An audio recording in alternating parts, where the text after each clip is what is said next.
Meu nome é Lara Quintana. Tenho 31 anos e costumava acreditar que, se eu tivesse paciência suficiente, minha família finalmente notaria o espaço vazio que eles deixavam onde eu deveria estar. Naquela manhã de domingo, minha irmã me enviou uma mensagem. Venha só para um brunch familiar casual. Vamos arrumar um lugar. Li aquela frase 3 vezes enquanto estava na cozinha do meu apartamento no Rio de Janeiro, ainda vestindo o blazer que uso nas reuniões com clientes, porque algo em "vamos arrumar um lugar" parecia menos um convite e mais um aviso. Mas eu fui assim mesmo. Talvez tenha sido meu erro. Talvez eu quisesse a prova de que estava errada sobre eles. Quando entrei no restaurante à beira-mar, todos já estavam sentados ao redor de uma longa mesa perto das janelas. Minha mãe mal olhou para cima, antes de apontar para um único banco alto de bar enfiado ao lado de uma estação de serviço. "Isso serve para você, né?" Disse ela como se estivesse me oferecendo um favor em vez de me lembrar do meu lugar na hierarquia. Minha irmã sorriu brilhante demais e deu um tapinha no ar, não na cadeira, no ar, como se eu fosse um pequeno incômodo flutuando perto da mesa. Meu irmão deu um sorrisinho dentro do café. Meu pai continuou lendo o cardápio. Eu sorri porque, se tivesse falado naquele momento, minha voz poderia ter falhado e eu me recusava a dar essa satisfação a eles. Sentei naquele banco frio e pequeno, a 10 metros da família pela qual eu havia atravessado a cidade, e coloquei minha bolsa cuidadosamente no colo. O que nenhum deles sabia era que em exatamente 30 minutos, alguém importante entraria no mesmo restaurante, diria meu nome alto o suficiente para todas as mesas ouvirem, e revelaria a única verdade que minha família havia se esforçado tanto para não ver. Antes de contar o que aconteceu depois, me diga: que horas são aí para você agora? E de onde você está assistindo? Sempre fico curiosa para saber até onde histórias como esta viajam, especialmente quando começam com uma pessoa quieta sendo empurrada longe demais. O banco alto não era só desconfortável, era simbólico. Não tinha encosto, não tinha espaço para um prato, não tinha lugar para apoiar os cotovelos e nenhuma forma de fingir que eu pertencia. Vi minha mãe passar uma cesta de pães pela mesa sem olhar na minha direção. Vi Letícia se inclinar e sussurrar algo para meu irmão, os dois rindo antes de olharem para mim. Vi meu pai erguer o suco de laranja num pequeno brinde à família que se apoia, enquanto eu ficava atrás de uma palmeira em vaso, ao lado de uma pilha de guardanapos dobrados. Esse era o tipo de crueldade em que minha família era especialista. Nada dramático o suficiente para soar abusivo se eu repetisse em voz alta. Nada óbvio o suficiente para estranhos ofegarem. Apenas 1000 pequenas decisões que me ensinaram que eu era opcional. Quando o garçom passou e perguntou se eu queria pedir, minha mãe respondeu por mim. Ela está bem por enquanto. Olhei para ela, esperando que se corrigisse. Ela não se corrigiu. Letícia me deu um pequeno encolher de ombros, do tipo que dizia, não torne isso estranho. Meu irmão finalmente falou, recostando na cadeira, como se a situação inteira o divertisse. Lara está acostumada a ser independente. Provavelmente prefere ficar ali. Ali estava. A tradução familiar do abandono. Ela prefere. Eles diziam isso sobre mim desde criança. Lara gosta de ler sozinha. Lara não precisa de muita atenção. Lara é de fácil manutenção. Lara está bem. Eles haviam confundido minhas habilidades de sobrevivência com personalidade. Cada risada da mesa deles acionava uma memória que eu havia passado anos tentando arquivar. Meu aniversário de 16 anos, quando cortaram o bolo, antes de eu descer, porque meu irmão tinha treino de basquete. O jantar da minha formatura na faculdade, onde Letícia anunciou o noivado e a noite inteira virou sobre o anel dela. Minha primeira promoção, quando meu pai disse que bom, e depois passou 20 minutos elogiando meu irmão por trocar a seguradora do carro. As memórias não vinham como flashbacks, vinham como ecos sobrepostos ao barulho do restaurante. Ela está bem, ela entende. Lara não vai se importar. Lara nunca faz drama. Talvez a parte que mais doce fosse essa. Eles não achavam que eu não tinha sentimentos. Achavam que meus sentimentos eram gerenciáveis porque eu os havia treinado para acreditar que eu engoliria qualquer coisa. Do outro lado do salão, Letícia ergueu o celular e começou a tirar fotos da mesa. Pediu para todos se apertarem. Minha mãe ajeitou o colar. Meu irmão se inclinou para o centro, sorrindo. Meu pai colocou uma mão atrás da cadeira de Letícia. Ninguém me chamou para chegar mais perto. Ninguém sequer virou a câmera na minha direção. Fiquei ali vendo eles documentarem um brunch familiar ao qual eu tecnicamente havia comparecido, mas visualmente não existia. Quase ri. Era tão perfeito, tão limpo, tão brutalmente honesto. Por anos eu havia me perguntado se estava exagerando, mas ali estava eu, num restaurante público, convidada por mensagem, prometida um lugar e exposta como mobília extra no canto. Então Letícia postou a foto antes mesmo da comida chegar. Vi a legenda acender no meu celular porque ela havia marcado o restaurante. Brunch de domingo com as pessoas que mais importam. As pessoas que mais importam. Li aquelas palavras uma vez, depois outra. Então coloquei o celular virado para baixo no balcão, ao lado do meu copo d'água intocado. Algo dentro de mim se acomodou. Não explodiu, não quebrou. Acomodou. Essa era a coisa estranha sobre chegar ao limite. Não parecia raiva no início, parecia clareza. Por quase toda a minha vida, eu havia tentado conquistar uma cadeira numa mesa que nunca havia sido construída pensando em mim. Eu havia explicado demais, ajudado demais, lembrado aniversários, enviado dinheiro quando eles estavam apertados, coberto depósitos de restaurantes, ajustado planos de viagem, organizado consultas médicas da minha mãe, encontrado advogado para meu irmão numa disputa contratual e ajudado silenciosamente Letícia no lançamento da boutique dela quando ela ligou chorando porque o organizador do evento desistiu. Eu havia feito tudo isso sem cobrar crédito, porque achava que família significava aparecer mesmo quando ninguém batia palmas para você. Mas sentada ali naquele banco vendo eles sorrirem para uma foto que me apagava, percebi algo que quase trouxe paz. Eu não precisava mais lutar por um lugar. Precisava parar de financiar a mesa. 10 minutos se passaram antes de Letícia finalmente acenar para mim. Não para me incluir, mas para pedir um favor. Lara, você ainda conhece gente no grupo litorâneo, né? Perguntou ela, baixando a voz só o suficiente para fingir casualidade. Olhei para ela. Por quê? Ela sorriu daquele jeito polido que usava quando queria algo. O dono deste restaurante tem ligação com eles e estou tentando aprovar o brunch beneficente de primavera para a parceria da minha boutique. Seria bom para o círculo da mamãe também. Você sabe, visibilidade comunitária. Minha mãe imediatamente se inclinou. Sua irmã trabalhou tanto. Seria bom se você pudesse ajudar sem complicar. Sem complicar. Eu nem havia respondido ainda. Meu irmão bufou. Cuidado, mãe. Lara pode mandar uma nota fiscal pelo trabalho emocional. Alguns primos riram. Não alto, mas o suficiente. Meu pai deu a meu irmão um olhar que pretendia ser de desaprovação, mas chegou tarde demais para importar. Letícia continuou sorrindo, embora uma pequena ruga tivesse aparecido entre as sobrancelhas. Ela precisava de mim. Era por isso que eu havia sido convidada. Não porque sentiam minha falta, não porque alguém me queria no brunch. Eles precisavam de acesso a alguém que eu conhecia, e aparentemente o banco alto era onde as pessoas úteis sentavam até serem chamadas. Tomei um gole lento de água. O que exatamente você precisa? Letícia se animou, achando que havia vencido. Só uma recomendação, talvez uma apresentação. Você é boa nesse negócio de bastidores. Bastidores. Essa palavra teria me machucado 5 anos antes. Agora quase me fazia rir. Toda a minha carreira havia sido construída resgatando projetos de hospitalidade de alto padrão que pareciam sem esforço para os clientes, porque pessoas como eu lidavam com os desastres antes que alguém notasse. Eu era consultora sênior de operações. Quando restaurantes de luxo perdiam fornecedores, quando hotéis boutique tinham colapsos de equipe, quando eventos beneficentes estavam prestes a fracassar, eu era a pessoa que ligavam antes que doadores, investidores ou conselhos vissem as rachaduras. Eu não era glamourosa. Não posava ao lado de torres de champanhe. Eu garantia que o champanhe chegasse, os contratos fossem legais, a cozinha continuasse com equipe, a inspeção sanitária passasse e o cliente não perdesse R$ 250 mil porque alguém esqueceu uma licença.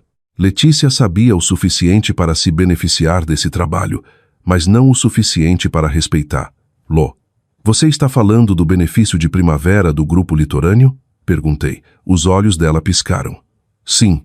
Como você sabia? Olhei para o corredor do salão privativo, onde uma hostess de vestido azul marinho verificava um tablet. porque fui contratada há 3 semanas para consertar esse evento, depois que a coordenadora original bagunçou os contratos dos fornecedores. Letícia piscou. A expressão da minha mãe se contraiu. O sorrisinho do meu irmão enfraqueceu, mas não desapareceu. Espera, disse Letícia. Você está trabalhando nisso? Estou liderando a revisão de operações, respondi. O conselho se reúne aqui hoje para decidir quais negócios parceiros serão aprovados para o benefício. Pela primeira vez desde que cheguei, a mesa inteira ficou em silêncio. Não era um silêncio respeitoso, era um silêncio de cálculo. Eu quase conseguia ouvir todos rearrumando a opinião sobre mim em tempo real, tentando decidir se a mulher no banco alto, de repente havia se tornado valiosa. Minha mãe se recuperou primeiro. Bem, isso é maravilhoso, querida. Por que não disse nada? Olhei diretamente para ela. Ninguém perguntou o que eu estava fazendo. Você disse ao garçom que eu estava bem. As palavras caíram mais pesadas do que eu esperava. Uma das minhas tias olhou para o prato. Meu pai pigarreou. O sorriso de Letícia ficou rígido. Lara, não seja sensível. Só não sabíamos quantas cadeiras eles tinham. Virei lentamente e olhei para a cadeira vazia no fim da mesa deles. Aquela que segurava a bolsa de grife de Letícia. Letícia seguiu meu olhar e corou. Meu irmão murmurou. Lá vamos nós. E talvez tenha sido aquele som que finalmente destravou minha voz. Não o banco alto, não a foto, nem mesmo minha mãe respondendo por mim. Foi meu irmão dizendo, lá vamos nós. Como se minha dor fosse um replay chato, e não uma dívida que eles se recusavam a pagar havia anos. Levantei. Não dramaticamente, não rápido. Simplesmente levantei. Peguei meu copo d'água e caminhei até o fim da mesa. Não, disse calmamente. Na verdade, aqui paramos. Todos os rostos se viraram para mim. As mesas próximas silenciaram o suficiente para o ar mudar. Letícia sussurrou. Lara, sente-se. Quase sorri. Onde? Ninguém respondeu. Aquela única palavra causou mais dano que um discurso. Onde? As bochechas da minha mãe ficaram rosadas. Meu irmão olhou para o lado. Meu pai finalmente largou o cardápio. Letícia pegou a bolsa da cadeira vazia tarde demais, como se mover. Lá agora pudesse apagar o que todos já haviam visto. Fui convidada aqui, disse, mantendo a voz baixa mas clara. Me disseram que arrumariam um lugar. Entrei e mamãe me apontou para um banco alto no canto. Depois vocês tiraram uma foto familiar sem mim e postaram que estavam com as pessoas que mais importam. Depois me pediram para ajudar a conseguir acesso a uma revisão de conselho que afeta o negócio de vocês. Então não vamos fingir que é sobre assentos. É sobre utilidade. A boca de Letícia se abriu, depois fechou. Minha mãe tentou rir suavemente do jeito que fazia, quando queria que a tensão parecesse boba. Lara, este não é o lugar. Olhei ao redor do belo restaurante, as toalhas brancas, as janelas com vista para o mar, os estranhos educados fingindo não ouvir. Interessante, disse, porque aparentemente este era o lugar para me constranger. Só virou o lugar errado quando comecei a usar palavras. Meu irmão se inclinou para a frente. Você está fazendo cena? Não, respondi. Vocês fizeram cena quando convidaram a irmã para o brunch e deram a ela um banco ao lado dos guardanapos. Uma senhora na mesa ao lado parou de cortar a omelete. Vi pelo canto do olho. Aquela pequena testemunha pública importava. Minha família sempre havia sobrevivido, mantendo a crueldade privada o suficiente para negar. Hoje eles haviam representado em plena luz do dia. Letícia baixou a voz num sibilo. Você sempre faz isso. Torna tudo sobre seus sentimentos. Isso deveria ter doído. Em vez disso, confirmou algo. Cite uma vez, disse. O quê? Cite uma vez em que tornei tudo sobre meus sentimentos. Letícia me encarou. Meu irmão revirou os olhos. Lara, não faça interrogatório no brunch. Não, vá em frente. Cite uma vez. Foi quando dirigi com mamãe para 3 consultas porque papai tinha golfe. Foi quando editei a proposta de fornecedores de Letícia à meia-noite. Foi quando meu irmão precisou que eu revisasse o contrato de locação depois que ele assinou algo que não entendeu. Foi quando paguei o depósito do jantar de aposentadoria do papai porque todos esqueceram o prazo. Qual delas fui eu tornando tudo sobre meus sentimentos? O silêncio ficou mais pesado a cada exemplo. Minha mãe sussurrou. Você nunca disse que se importava. Ali estava de novo. A desculpa mais antiga da família. Porque toda vez que eu me importava, vocês chamavam de atitude. Toda vez que eu pedia consideração, chamavam de drama. Toda vez que eu me afastava, chamavam de frieza. Então aprendi a ajudar em silêncio e a sofrer em particular. Mas vocês não têm o direito de se beneficiar do meu silêncio e depois usar esse silêncio como prova de que nada aconteceu. O rosto do meu pai mudou primeiro, não em pedido de desculpas, ainda não, mas em reconhecimento. O tipo que as pessoas mostram quando percebem que uma conta está pendurada há anos e os juros são impossíveis de ignorar. Letícia olhou para o corredor do salão privativo, lembrando de repente por que havia me querido ali. Lara, disse, a voz mais suave agora. Podemos falar disso depois? Ri uma vez. Não porque era engraçado, mas porque era perfeitamente ela. Você quer dizer depois que o conselho decidir se a boutique de vocês é aprovada? Os olhos dela se encheram de pânico. Isso não é justo. Não, respondi. Um banco alto no canto não foi justo. Ser cortada da versão de família de vocês não foi justo. Ser útil o suficiente para chamar, mas não importante o suficiente para sentar, não foi justo. Minha mãe colocou a mão sobre a boca. Meu irmão pareceu irritado, mas por baixo vi medo. Não medo de me perder, medo das consequências. Essa era a diferença que eu havia passado anos me recusando a ver. Eles não se arrependiam de me machucar, até que a dor viesse com testemunhas. Então a hostess se aproximou carregando uma pasta de couro contra o peito. Sertá, Quintana, disse ela. 5 cabeças se viraram de uma vez, mas ela olhava para mim. O conselho do grupo litorâneo está pronto para a senhora no salão privativo. O Sr. Caldwell também pediu para dizer que o pacote revisado de patrocinadores estava excelente. Se o tempo tivesse senso de justiça, escolheu aquele momento para se exibir. Peguei minha bolsa do banco alto. Letícia empalideceu. Os olhos da minha mãe saltavam entre mim e a hostess. A boca do meu irmão se abriu levemente como se o cérebro dele tivesse perdido o roteiro. Meu pai se levantou pela metade e sentou de novo. Você vai se reunir com eles agora?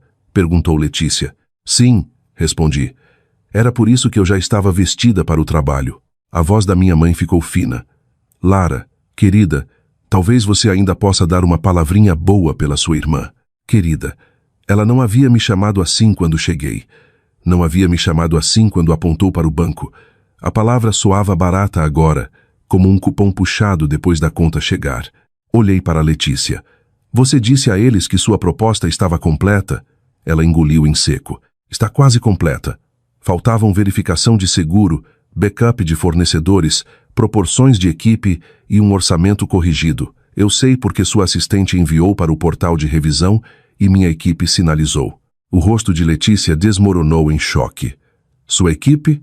Sim, respondi. Minha equipe. Meu irmão murmurou algo baixinho. Virei para ele. Fale claramente. Ele congelou. Pela primeira vez, não tinha plateia corajosa o suficiente para rir com ele. Minha mãe sussurrou. Lara, por favor, não puna sua irmã por um mal-entendido familiar. Respirei devagar porque aquela frase poderia me arrastar de volta ao padrão antigo se eu permitisse. Um mal-entendido familiar. Era assim que eles renomeavam o desrespeito quando a vítima finalmente tinha poder. Não estou punindo Letícia, disse. Estou aplicando os mesmos padrões à proposta dela que aplico a todos os candidatos. A diferença é que, pela primeira vez, ser parente minha não vai desculpar trabalho incompleto. Os olhos de Letícia brilharam. Então você vai simplesmente me deixar falhar. Olhei para a bolsa ainda na cadeira que não havia sido oferecida para mim até se tornar estrategicamente útil. Não, disse. Você fez essa parte sozinha. Uma mulher na mesa ao lado fez um pequeno som. Talvez um suspiro. Talvez aprovação. Meu pai fechou os olhos. O rosto do meu irmão endureceu. Isso é cruel. Virei para ele. Cruel é deixar alguém acreditar que foi convidado quando só foi convocado. Cruel é ensinar sua filha que ela tem que conquistar dignidade básica sendo conveniente. Cruel é ver sua irmã sentada sozinha no canto e decidir que o problema real começa quando ela fala. Meu irmão olhou para baixo primeiro. Isso me surpreendeu. Ele sempre havia sido o mais barulhento quando eu ficava quieta, mas sem meu silêncio para se apoiar parecia menor. A hostess mudou de posição educadamente. Sral Quintana, eles estão esperando. Obrigada, disse. Então olhei de volta para a mesa. Vou fazer meu trabalho agora. Aproveitem o brunch. Caminhei antes que alguém pudesse me parar. O salão privativo ficava a apenas 20 passos da mesa deles, mas parecia cruzar uma fronteira. Atrás de mim ouvi Letícia sussurrando rápido, minha mãe perguntando o que deveriam fazer, meu irmão dizendo meu nome como uma maldição e meu pai não dizendo nada. Dentro do salão privativo, 6 membros do conselho estavam sentados ao redor de uma mesa polida com pastas abertas. O Sr. Caldwell, dono do restaurante, se levantou quando entrei. Lara, bom te ver. Estávamos justamente discutindo a lista curta de parceiros. Sorri profissionalmente, embora minhas mãos ainda estivessem frias. Perfeito. Vamos começar pela conformidade. Através do painel de vidro na porta, eu conseguia ver a mesa da minha família. Eles não estavam mais rindo. Letícia havia parado de posar. Minha mãe continuava olhando para o salão privativo com a expressão atordoada de quem vê uma pessoa que subestimou se tornar visível numa linguagem que não conseguia ignorar. Não sabotei Letícia. Não precisei. A revisão falou por si. A proposta dela estava incompleta, superdecorada, suborçada e dependente de favores que ela havia assumido que eu forneceria silenciosamente. Quando o conselho perguntou se eu recomendava a aprovação, falei a verdade. Não neste estágio. O conceito tem potencial, mas o plano operacional não é responsável o suficiente para um benefício voltado ao público. O Sr. Caldwell assentiu. Outro membro do conselho fez uma anotação. Sem drama, sem discurso de vingança, apenas padrões. Padrões limpos, profissionais, devastadores.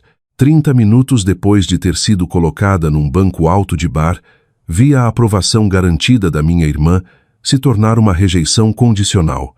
E a parte mais poderosa foi que ninguém naquela sala sabia que estava testemunhando o momento em que o antigo sistema da minha família finalmente parou de funcionar.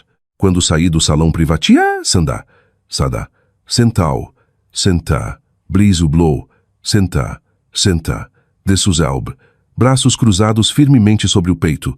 Minha mãe estava atrás dela, e meu pai pairava a poucos metros como se quisesse intervir, mas não soubesse qual versão de si mesmo trazer. Meu irmão permanecia na mesa, fingindo rolar o celular, embora eu sentisse que ele escutava. Você me constrangeu, disse Letícia. A voz dela tremia, mas eu não conseguia dizer se era raiva ou medo. Não, respondi. Sua proposta te constrangeu. Eu só me recusei a esconder. Os olhos dela lampejaram. Você poderia ter ajudado. Eu ajudei, disse. 3 semanas atrás, quando sua assistente enviou o primeiro pacote, mandei de volta uma lista de correções 2 vezes. Ninguém deu sequência. Letícia pareceu confusa por um segundo, depois culpada. Achei que eram só notas formais. Eram exigências. Minha mãe deu um passo à frente. Lara, ela não entendeu. Você sabe, Letícia fica sobrecarregada. Olhei para minha mãe por um longo momento. E quando eu fico sobrecarregada, ela não teve resposta. Aquele silêncio era diferente dos anteriores. Este não era de desprezo, era de exposição. Meu pai finalmente falou. Sua mãe não quis dizer isso. Virei para ele. Pai, você passou a vida inteira traduzindo o desrespeito dos outros para algo mais suave para que ninguém precise pedir desculpas. Por favor, não faça isso hoje. O rosto dele se contraiu. Depois caiu. Pela primeira vez, ele pareceu velho para mim. Não fraco, só cansado de carregar um mito familiar que finalmente havia ficado pesado demais. Letícia enxugou rapidamente sob um olho, irritada por estar chorando. Eu só queria que uma coisa desse certo para mim. Ali estava, a verdade por baixo da performance. Letícia sempre havia agido como se a atenção viesse naturalmente para ela. Mas talvez ela tivesse perseguido isso tão desesperadamente quanto eu havia sido negada. Isso não a desculpava. Entender a ferida de alguém não exige se voluntariar para ser o curativo. Então construa direito, disse. Faça o trabalho. Pare de usar charme onde estrutura é necessária. Pare de usar família onde responsabilidade é necessária. Minha mãe estremeceu com a palavra responsabilidade. Sei que você está chateada, disse ela. Mas você tem que admitir que sempre foi difícil de ler. Quase ri, mas a tristeza veio primeiro. Eu era criança, mãe. Não era meu trabalho tornar minha dor conveniente para você notar. A boca dela se abriu e desta vez nada saiu. Algumas pessoas no restaurante observavam abertamente. Agora minha mãe sabia. Letícia sabia. Meu irmão sabia. O constrangimento público sempre havia sido o maior medo deles. Por isso haviam me treinado para absorver humilhação privada silenciosamente, mas agora o padrão privado havia entrado na luz pública e eles não sabiam como tornar bonito. Meu pai colocou a mão no encosto de uma cadeira. Lara, disse, voz mais baixa, eu lembro do jantar da sua formatura na faculdade. Minha garganta apertou. Eu não esperava isso. Ele olhou para baixo. Letícia anunciou o noivado e deixamos a noite inteira virar sobre aquilo. Disse a mim mesmo que você não parecia chateada. Fui ao banheiro e chorei por 20 minutos, disse. Minha mãe cobriu o rosto. Letícia sussurrou. Eu não sabia. Vocês não perguntaram. As palavras não foram altas, mas acertaram forte. Meu irmão finalmente se aproximou. Tá, entendemos. Fomos péssimos.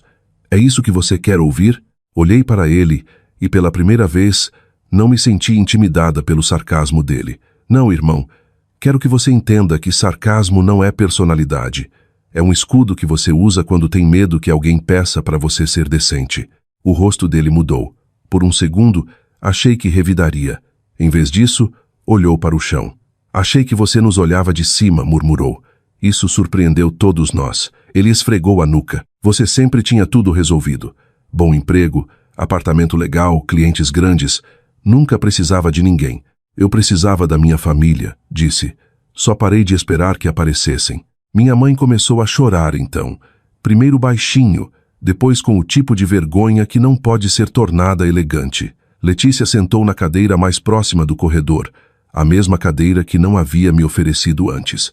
Meu pai encarou a mesa como se pudesse ver todas as cadeiras faltantes de todos os anos empilhadas à frente dele. E percebi algo importante. A vingança não era a decisão do conselho.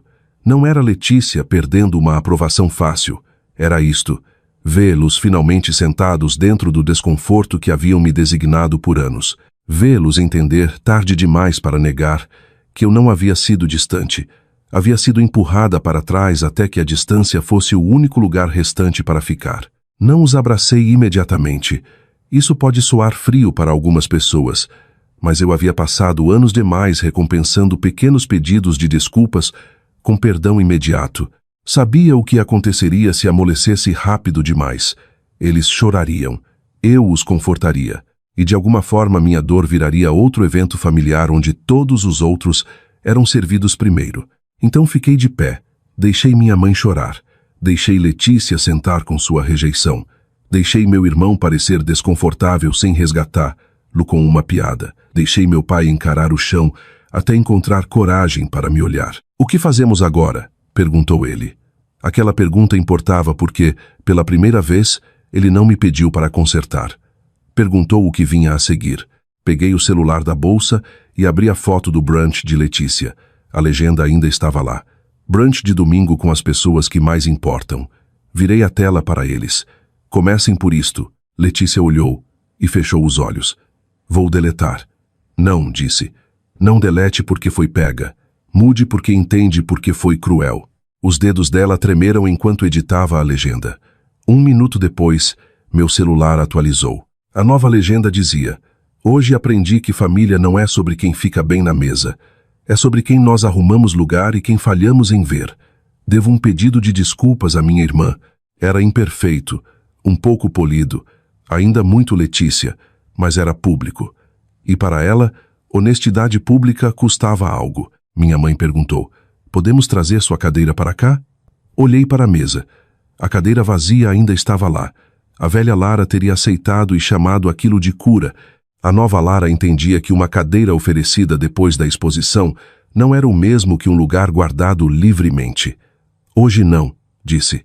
O rosto da minha mãe se desmanchou de novo, mas ela assentiu. Aquele aceno foi a primeira coisa respeitosa que ela havia feito durante toda a manhã. Vou para casa, continuei. E preciso que todos vocês ouçam isso claramente. Não estou disponível para favores de última hora, até que esta família aprenda a oferecer respeito básico sem precisar de algo de mim. Não vou revisar propostas à meia-noite. Não vou cobrir depósitos esquecidos. Não serei o contato de emergência para pessoas que me tratam como convidada opcional. Se quiserem um relacionamento comigo, começa com esforço, não com acesso. Ninguém discutiu. Foi assim que soube que a mensagem finalmente havia chegado. Meu irmão engoliu em seco. Desculpa, disse.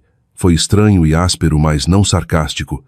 Pelas piadas, por agir como se você fosse dramática quando só estava cansada. Assenti uma vez. Obrigada. Letícia se levantou. Desculpa por ter te usado, disse, e por fazer você sentir que precisava conquistar seu lugar. A voz dela falhou na última palavra. Minha mãe sussurrou. Desculpa por ter te ensinado a ser fácil em vez de amada. Aquela quase me quebrou. Meu pai colocou a mão sobre os olhos. Eu deveria ter protegido seu lugar nesta família, disse. Não protegi. Por um momento, o barulho do restaurante desapareceu. Não porque tudo estava consertado. Não estava.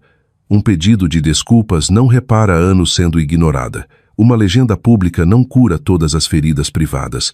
Mas algo real havia rachado. E através daquela rachadura, veio uma verdade que nenhum deles podia cobrir com boas maneiras ou desculpas. Eu não havia perdido minha família ao falar. Havia perdido a ilusão de que o silêncio algum dia os faria me amar melhor. Enquanto caminhava para a saída, o Sr. Caldwell passou e disse: Excelente trabalho hoje, Lara. Disse casualmente, profissionalmente. Mas minha família ouviu. Vi os rostos deles quando me virei uma última vez. Não olhavam mais para mim como a irmã quieta. Olhavam como para uma pessoa cuja vida havia continuado crescendo fora do pequeno papel que haviam designado para ela. Aquela foi a parte mais doce. Não que estivessem envergonhados, embora estivessem. Não que a proposta de Letícia havia sido rejeitada, embora tivesse sido. Não que meu irmão finalmente havia ficado sem piadas, embora tivesse ficado. A parte mais doce foi perceber que eu não precisava da mesa deles para provar que tinha valor. Já tinha salas me esperando onde meu nome era conhecido, meu trabalho era respeitado e meu lugar não era um favor. Naquela tarde, fui para casa, tirei o blazer, fiz café e sentei na janela do meu apartamento, olhando para a rua quieta abaixo. Meu celular vibrou de novo e de novo.